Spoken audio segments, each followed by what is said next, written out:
the Minnesota Wild podcast, presented by Acrisure.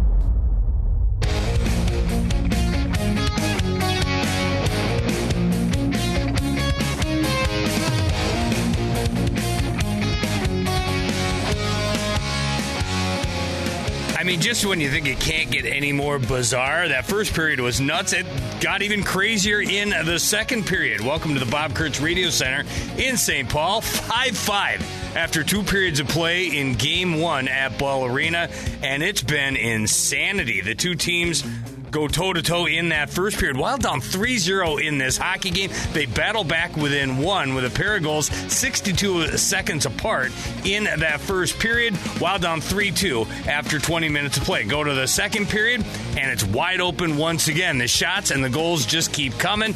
And how about this? Marcus Foligno actually gives the Wild their first lead of the hockey game. Landeskog, left one back on the point. It's turned over. It's going to be a break for Marcus Foligno. Short-handed. Foligno in. Made a move to his backhand. He scores! Marcus Foligno short-handed. And the Wild lead the second period. Have a 5-4 lead. A shorty down 3-0 at one point. They battle all the way back, including goals by Vladimir Tarasenko and Quinn Hughes in that second period. Marcus Foligno with the shorty gives them their first lead of the hockey game. Unfortunately, 69 seconds later, it's short-lived. It'll be held in by Malinsky at the point. 5 to go in the power play. Malinsky left side. Middle of the ice to Taves. Right side Nichushkin. The big Russian takes a look. Nichushkin back to Taves. Has a lane. Took a shot. They score. Faber had jumped out of the box, but that double deflected in.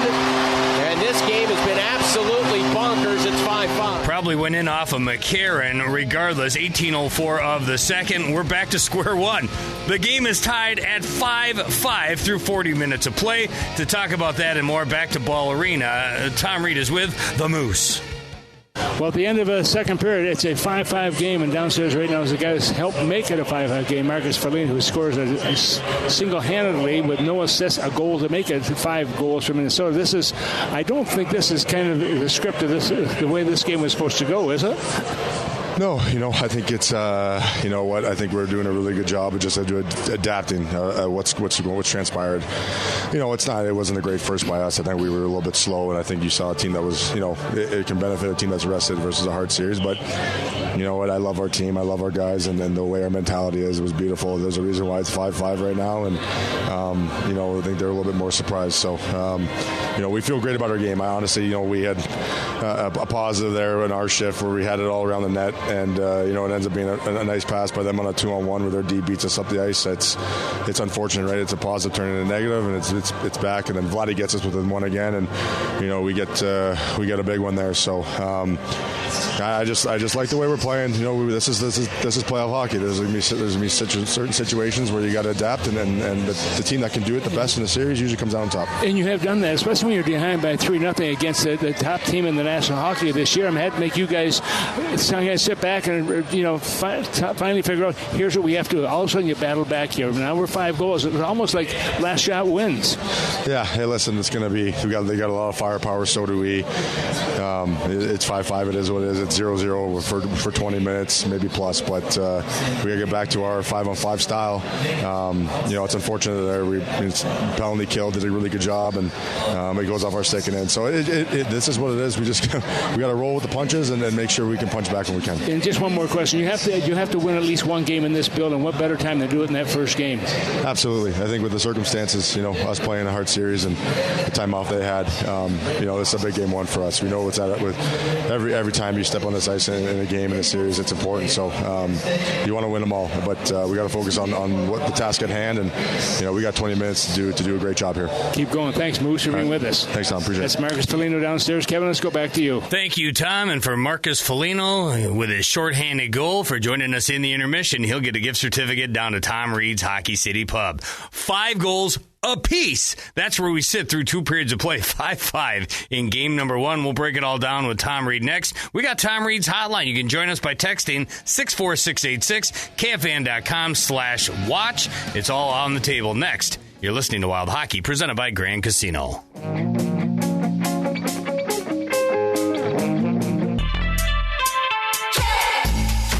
Hughes scores! Quinn Hughes with traffic in front. Beat Wedgwood Club side.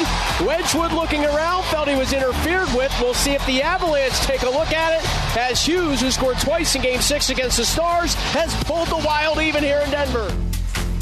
One of 3 second-period goals by the Wild. Tarasenko, Hughes, and Marcus Foligno give the Wild some hope. More than just hope in game number 1, a chip and a chance. It's now 5-5 after 2 periods of play. Kevin Foligno's back in St. Paul from the Bob Kurtz Radio Center. Tom Reed is at Ball Arena, and he has Tom Reed's hotline. This is insanity, Tom. I know you just talked to Marcus Foligno about it, but, man, a lot of fun from a fan standpoint. I can't imagine how nail-biting this is for a John Hines and Jared Bednar. That's exactly right. There's a guy behind the bench going, what is happening here? But you know what? Give Minnesota a lot of credit. They have bounced back. We're down 3-0 to the team that won the President's Trophy as the top defensive team in the NHL. And they're also one of those teams that just keeps coming at you. But Minnesota has responded to the challenge after being down 3-0. And Marcus said it best. I think, the fact that we're playing well, we're playing within the structure of our hockey club. And I think as a result of that, right now Minnesota's got a pretty good chance coming into this third period. Text us 64686. You can also leave a comment, kfn.com/watch. This one from the 218 area code. Tom, what do you think Bill Guerin's blood pressure is right now? I think it's pretty calm, to be honest with you. I mean, he's looking at this game. I think it was 3-0. It might have been up a little bit higher. But I think since that point that his team has really responded to the challenge given to them. From the 641 area code says, had no idea the Dallas Stars were such a slow and heavy-hitting team until seeing this lightning-fast track meet. This is nuts. From the 320 area code, Tom, back in your playing days, were you as fast as Nathan McKinnon? Oh, there's no doubt in my mind. Yeah, if I was in my car going down 494, the only way I'd be faster than him. Yeah, I mean he's a guy. I mean he just generates speed. I mean and his acceleration is tremendous. And you saw him trying to catch Foligno. He couldn't. Foligno had too much of a head start, and so Foligno buried that one, which is great for Marcus, and really has given, I think, his team, Marcus being one of the leaders of that hockey club, certainly has given his team a lot more joy, and I think opportunities coming into this third period, hopefully. Isaac in small-town Minnesota would like to see Brock Faber stay out of the box. He's of more service to the Wild when he's not in the box making him kill penalties. What's going on with Brock Faber and his penalties tonight? Yeah, but it's just one of those situations. You can't back down when someone challenges. You have to be at least there to meet the bell, and he certainly has done that. But Brock Faber has done a yeoman's job here. Certainly he and Quinn Hughes together have really solidified that blue line for Minnesota. And when you're without one of your top defensive defensemen, and that being, of course, Joel Eriksson-Ek. I mean, somebody else has to pick up the pieces, and not just one person, but collectively with the other defensemen, and I think they've done that. From Allen, Jesper Wallstedt has been so good through the first 6 games of this playoff run. Is he showing a little wear and tear here in Game 1 of this Round 2 series? Well, I think a little bit jumpy in the first period, to be honest with you. When they got 3-0, it wasn't just on him also. I mean, Minnesota...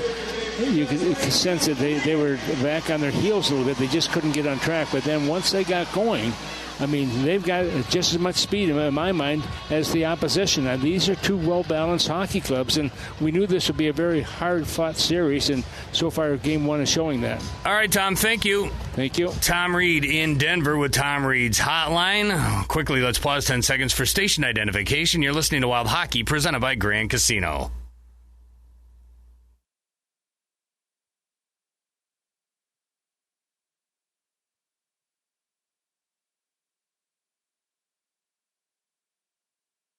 Not only have the two teams combined for 10 goals, they've combined for 54 shots, 30 of them by the Avalanche. That means 25 saves for Philip Gustafsson, including 12 in the second period. And that is 19 saves for Scott Wedgwood. He stopped 12 of 15 in period number 2. Thus far, the Avalanche are 1 for 2 on the power play. The Wild are 0 for 2. It's been insanity through 40 minutes. I can't wait to see what the third period has to offer from Ball Arena. We'll find out next. You're listening to Wild Hockey, presented by Grand Casino. The best place to go for all your Minnesota Wild audio needs is the official Minnesota Wild podcast presented by Acrisure. Everything Minnesota Wild related, including highlights, press conferences, players, coaches, general managers, and more. It's available on the official Minnesota Wild podcast presented by Acrisure. It's It's all just a click away at wild.com/podcast.